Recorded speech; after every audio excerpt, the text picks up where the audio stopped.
Internal Revenue Service IRS Tax News. IRS reminds taxpayers who file an extension that the October 15th due date approaches. File and pay electronically. Request direct deposit for refunds. IR 2020-213, September 16, 2020, Washington.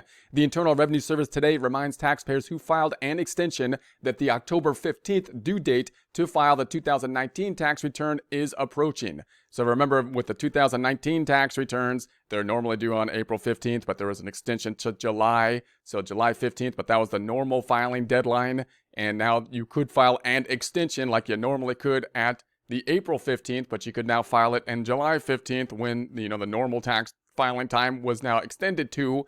But then the extension deadline then still falls, as it normally does, on October 15th.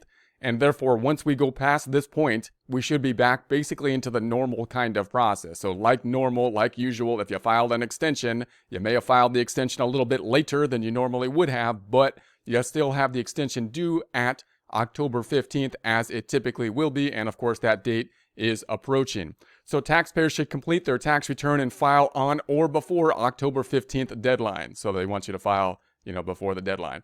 So convenient electronic filing options, there's a link to those convenient filing electronic options here, including IRS Free File, there's a link to the Free File, are still available. So if you qualify for the Free File software, then typically you have to be under a certain threshold in terms of your income to qualify for the free software that you can take a look at, and you can possibly file your return online. Now remember, once you do that, you want to make sure whatever system you're using to prepare the tax return, you want to consider what your state needs are as well, what state returns you may have if you have income tax for the state that you are in, and taking a look at the software that you are using to see if you can pick up both the Fed and the state as you file the tax return. But that is one option that you can have. As your return gets more complex, then you might want to move from the Free File software to the maybe using some kind of other software, proprietary software like TurboTax or H&R Block or something like that.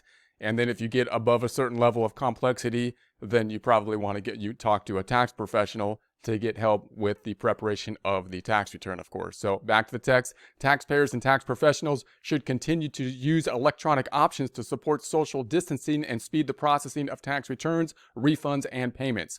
So the IRS is really pushing the use of the electronic kind of process to electronically file. Many options to do that. The Free File is available to do that, as well as many of the proprietary softwares, as well as the softwares that will be used by tax professionals. So the IRS has been pushing towards that for a long time, and this has just heightened the push towards trying to get people onto doing this whole thing online, doing this whole thing electronically. Although October 15th is the last day for most people to file, some taxpayers may have more time. They include members of the military and others serving in combat zones. So if you're a member of the military, you're serving in a combat zone, then the IRS is gracious enough to extend possibly the deadline for that purpose. So then you might have an extended deadline for that reason. So they typically have 180 days after they leave the combat zone to file returns and pay the taxes due. Taxpayers in federally declared disasters area who already had valid extensions. For details, see disaster relief page on irs.gov. So if you're in a disaster area, then and it's the designated disaster area, and you can see the disaster relief here, there's a link to that. Then you may have more time as well. But note, the IRS is basically saying that you only get more time if you file the extension timely, because the extension was presumably before the disaster problem. So if you filed the extension and then you're in the disaster area, then you may have, extended time period. Okay, taxpayers who did not request an extension and have yet to file the 2019 tax return can generally avoid additional penalties and interest by filing the return as soon as possible and paying any taxes owed. So the 2019 tax return, remember, there's two things that we're thinking about here. One, the penalties and interest related to filing on time. Two, the penalties and interest related to the payments on time. So if you filed an extension, that could reduce the penalties and interest related to the filing of the return, and then you could file by October 15th in order to avoid any penalties and interest, hopefully related to filing on time. But the payments then would still be due because the IRS wants their payments, usually typically in 2019 taxes, they would want the payments in 2019. But in any case, you could have penalties and interest related to the late payments. The extension itself does not extend the time period in which the IRS wants to get the money. It only extends the time in which you have to file typically. So keep those two things separate in the mind. Choose direct deposit for refunds. The safest and fastest way for taxpayers to get their refund is to have it electronically deposited into their bank or other financial account. Taxpayers can use direct deposit. There's a link to that here, to deposit their refund into 1, 2, or even 3 accounts. Direct deposit is much faster than waiting for a paper check to arrive in the mail.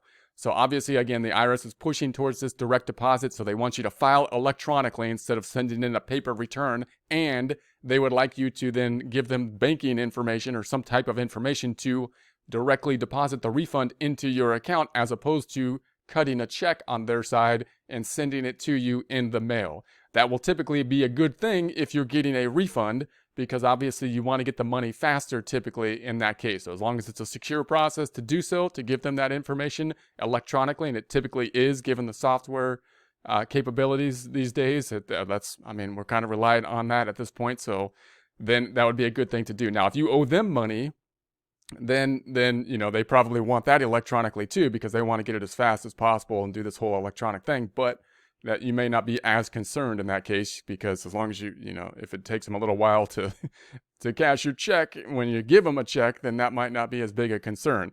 So in any case, after filing, use Where's My Refund. So there's a link to Where's My Refund tool on the irs.gov, or download the IRS To Go mobile app to track the status of a refund. So once you file the return, then of course you want to say, well, where's my refund? And you can check the Where's My Refund little link here, and then and you can see two things. One, did they get the return? Has it been processed? So that's good, because that will avoid any penalties. And then track the refund that you will be getting from them. Where is that refund? How long is it going to take? So schedule federal tax payment electronically. Taxpayers who file an extension can file now and schedule their federal tax payment up to October 15th due date. They can pay online, by phone, or with their mobile device and the IRS To Go app. When paying federal taxes electronically, taxpayers should remember, so we have different kind of payment options when you owe money. So now you're paying the IRS instead of getting a refund. We have the electronic payment options. There's a link to that here. Are the optimal way. The electronic payment option, that's what they want to get paid as, right? They want to get paid in electronic payment option. Again, it might not be as beneficial to you when you're paying them, because you might be very okay with writing them a check and having it lag in the mail and then them having to process it or whatever, right? But in any case, they want to get electronic payment options are the optimal way to make a tax payment. They can pay when they file electronically using tax software online. If using a tax preparer, tax preparers should ask a preparer to make the tax payment through an electronic funds withdrawal from the bank. So whether you're using proprietary software like a H&R Block software or a TurboTax, or whether you're working with a tax professional who will be using some form of software, you should be able to, once again, give them the banking information or whatever if you need to make a payment, and they should be able to make the payment automatically with the use of the software. IRS Direct Pay. So this is another option, allows taxpayers to pay online directly from a checking or savings account for free, and to schedule payments up to 365 days in advance. So if you need to schedule payments like quarterly payments or something like that, you can basically, and you're not going to do it through the software, then you can basically go to the IRS website and then give them link it to the bank or whatever, and allow them to schedule the payments for you and take them out at the particular dates that are due. And that could be a nice option as well. So taxpayers can choose to pay with a credit card, debit card, or digital wallet option through a payment processor. No fees to the IRS. Now, if you use a digital wallet or a debit card or a credit card, you typically will have a fee, I believe, but it won't be because of the IRS. So in other words, the IRS is going to be working with a third party in order to help the processing of this type of payment. And that third party might charge a fee. So you might have a small fee to process this transaction, as opposed to the fee that you would not have if you were to take the money directly out of the bank. which is the prior options. So this one could, again, have a small fee, but it's not the IRS is saying it's not our fault. We're not the one charging you the fee. That's our third party that may charge the fee in that case. The IRS To Go app provides the mobile-friendly payment option, including direct pay and payment provider payment on the mobile devices. So you can be super, up to date and pay, with your phone, which is nice.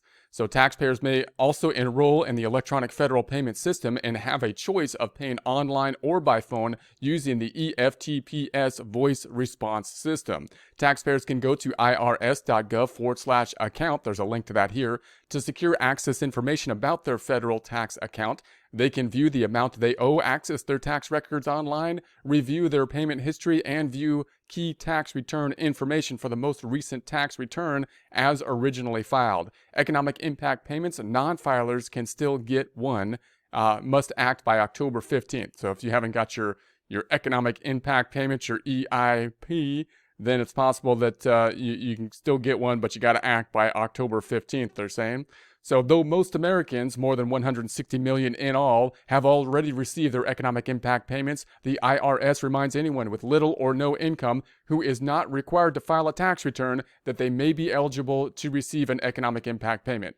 So they're still reaching out to those people, and this should be a small group of people, because most of the people, the IRS is going to try to send out this payment automatically, remember.